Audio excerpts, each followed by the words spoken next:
you know, it. I don't know. What kind of shit do you listen to?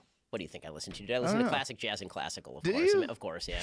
You're so interesting to me. I was a concert level violinist until I was like 17 years old. Do you still practice? Yeah, I mean the only expensive object that I own other than my house is a violin. Oh, really? Yeah. Is it a Stradivarius? It is not. It is a.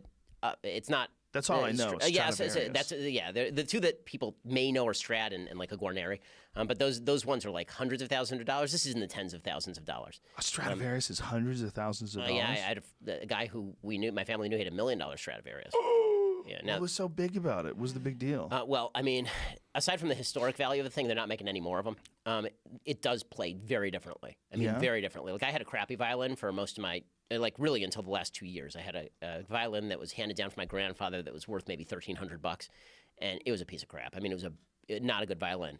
If you're good enough, then you can tell the difference between a really great violin to play and one that is a piece of garbage.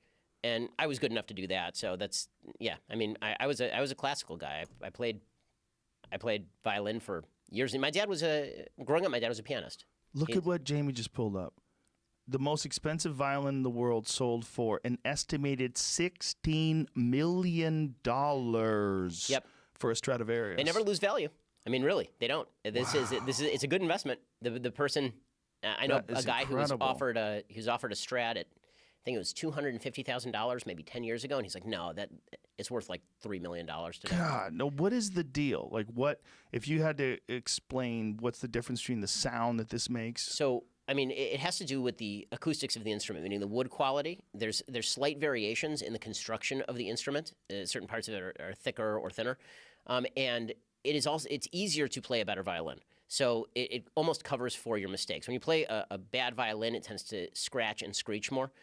That's why when you get in the upper register with a violin, you hit very high notes. It can either be very screechy or it can be very beautiful. Most of that's the player. Some of that's the violin. Like Jascha Heifetz, who's widely considered the greatest violinist to ever live, he had a Strad. Look at this.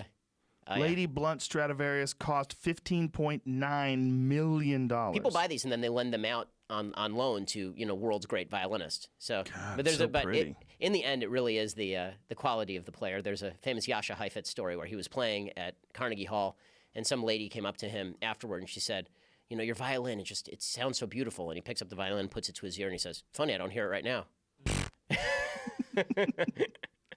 So do you listen to any other kind of music? Yeah, I mean, I like some classic rock. Do you? Yeah, I can see you rocking out. Yeah, I went to a Doobie Brothers concert with my parents. No, you didn't. Yeah, really? Fun. Yeah. That's a band that was named after a joint. That is true. That's outrageous. That is accurate. I know. Did you feel like a sinner? I was a rebel that day. I was really going to the Doobie Brothers concert with the other boomers. So